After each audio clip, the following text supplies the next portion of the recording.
Gómez Junco, el desciframiento del calendario, no sé si quieres comentar algo rápido.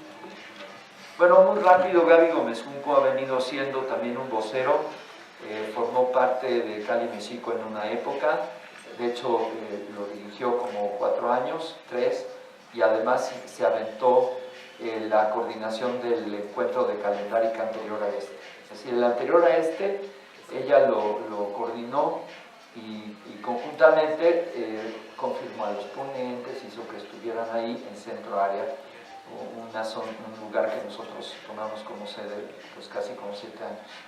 Así que Gaby Gómez Junco es cómo va el recuento histórico y cómo por etapas la forma del Tonalámatl ha venido expresándose en diferentes momentos, desde anterior a Cuauhtémoc, post Cuauhtémoc y luego en estas épocas, porque habló de los grandes baluartes, Tlacatzin Estivalet, etcétera, que durante una época sirvieron de fundamentos para que nosotros pudiéramos entenderle un poquito más a la cuenta matemática y a la cuenta calendárica. Así que Gaby, pues, el hecho de que la que organizó el anterior congreso estuviera aquí, pues también es una... Bueno, viene Víctor Torres, que es Astronomía y Calendario Maya. ¿Tú lo escuchaste? No lo escuchaste.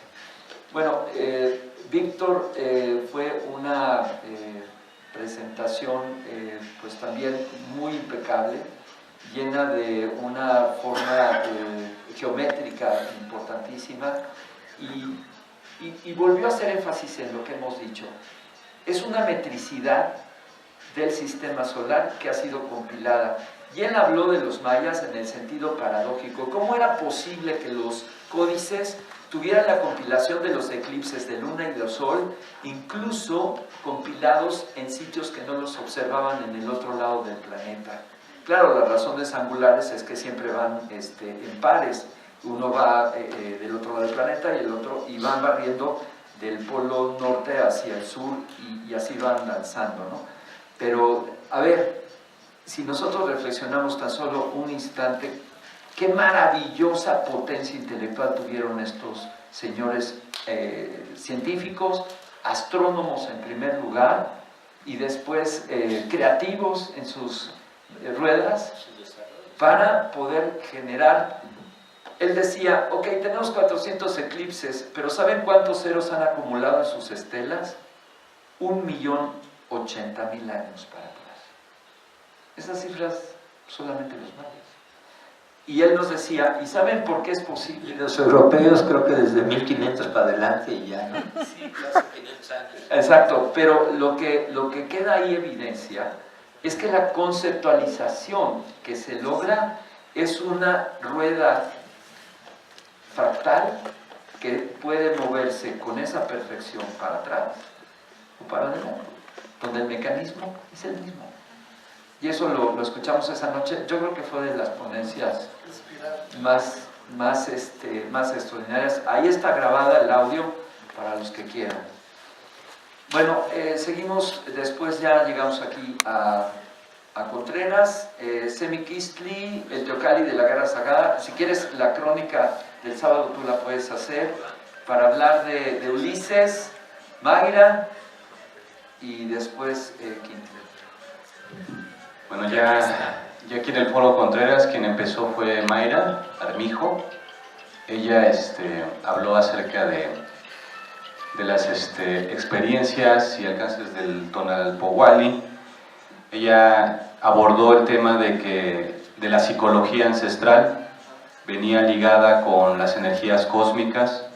De allí el tonal definía parte del arranque psicológico de las personas al nacer, porque al aspirar ese primer aliento de vida fuera del vientre materno, algo configuraba en el cerebro de los recién nacidos que les daba ciertas características a priori, y eso era el tonal, de que como la energía diaria va definiendo no el destino, sino el predestino de las personas, porque no era un destino fatal de que tú naciste en un día nefasto y vas a tener una vida desdichada y avéntate al barranco, no.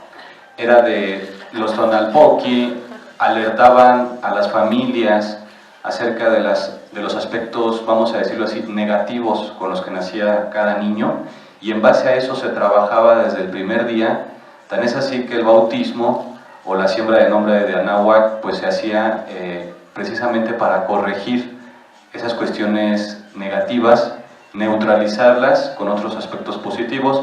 Y Mayra pues llegó más allá. Ella puso ahí una tabla de personajes históricos contemporáneos: Fidel Castro, Colosio, Salinas de Gortari, Slim, una serie de personajes donde ella les leyó su tonal, y lo sorprendente fue de la exactitud con la que el tonal de esas personas, ya en la cuenta de la Anáhuac, los describía, dando muestra de que existe un patrón, algo que no hemos logrado entender, que de momento no estamos aceptando en la academia, de que en verdad el nacimiento define algo en tu personalidad y no por una cuestión mágica. Al final todo es energía, y esos tremendos astros que están dando vueltas allá arriba son vectores que están impulsando conexiones en nuestro cerebro, y el cerebro tierno de alguien que acaba de nacer con la coronilla abierta, desde luego que ahí se configura algo. Así es. Bueno, fíjense ustedes qué importantes son los mecanismos, porque ahí está otro nivel de conexión de la expresión de la mecánica.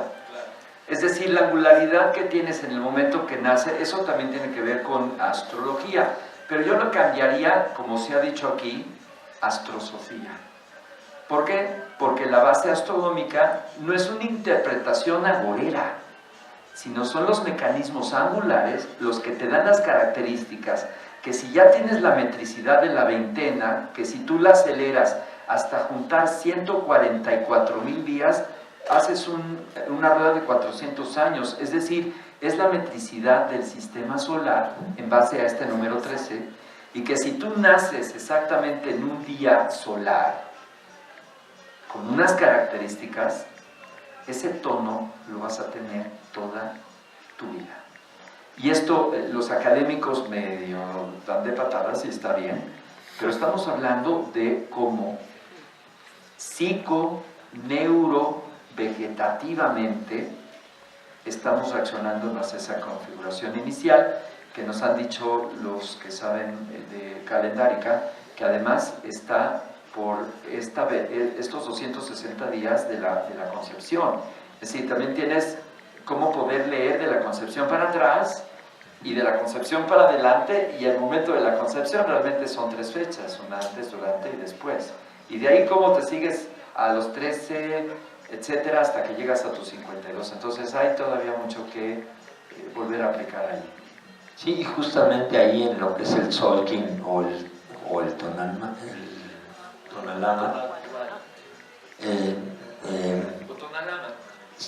justamente ese es el código genético, y entonces depende del día de nacimiento, quedas en la tabla en algún lado de este Solkin, y dependiendo de tu lectura vas a tener mayor o menor fuerza en algunos órganos. Entonces esto también se reforzaba con las piedras adecuadas para cada tipo del día de nacimiento, justamente para saber que algunos iban a tener más débil el hígado o el páncreas o el riñón, y entonces se les iba a poner su piedra de acuerdo al personaje al día de nacimiento. Y por otro lado se usaba oro, porque el oro es el mejor conductor que existe en el planeta.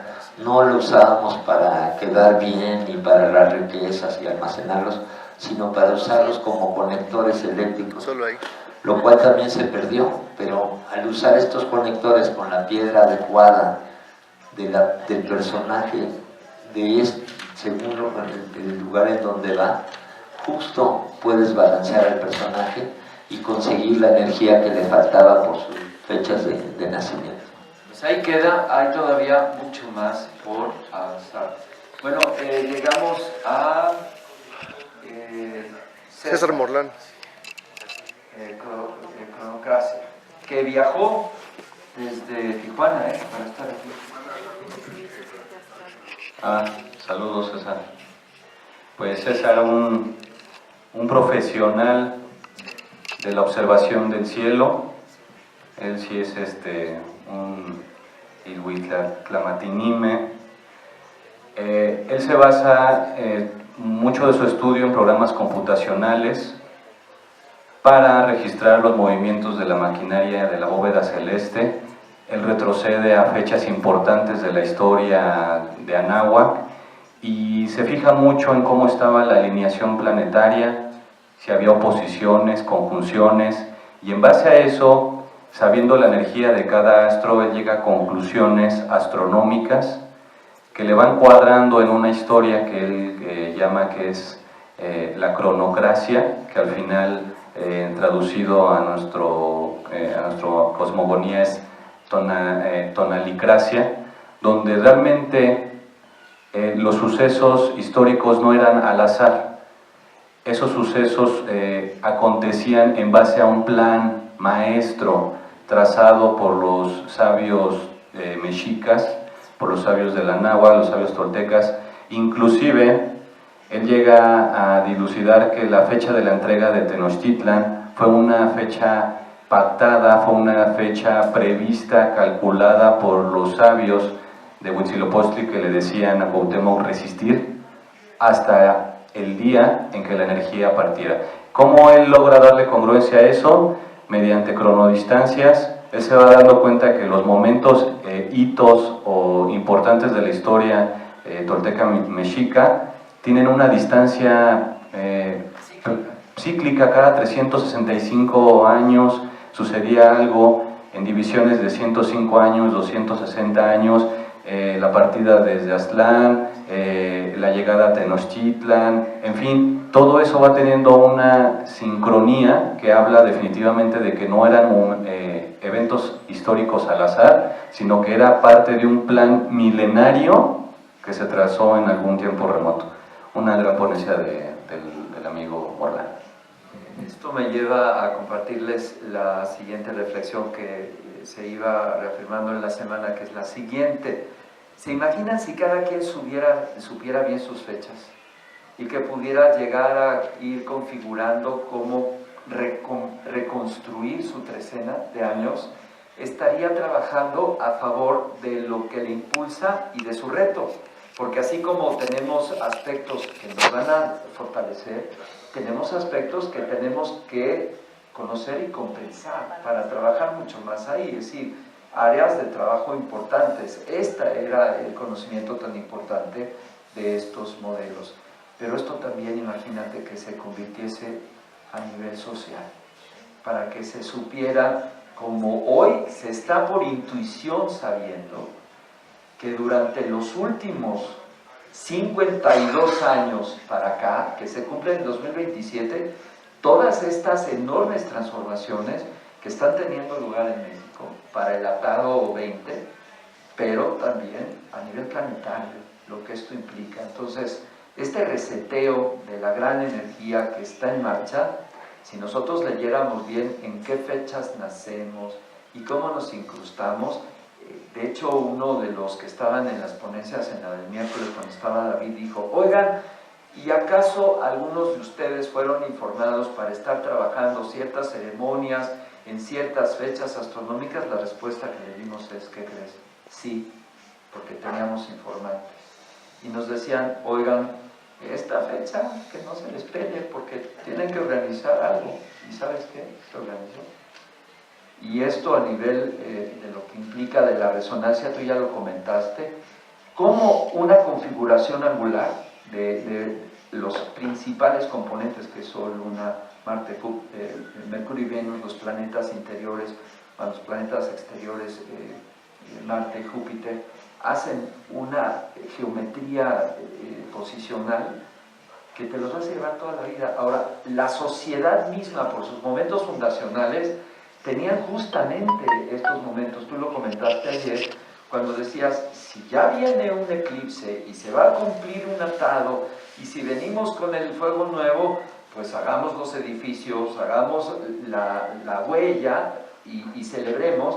Y esto nos lleva a la siguiente conclusión: no solamente se trataba de fundar durante un día, se fundaba a veces durante 13 años previos al desarrollo, claro, durante las fechas más importantes de todo un año. Es lo mismo que sucede con la fundación de Tenochtitlan. La fundación, pues a poco llegaron y ya estaban los edificios. Tuvieron que trabajar para llegar a la fundación. Para ya inaugurar el auditorio, pues primero tuvieron que construirlo.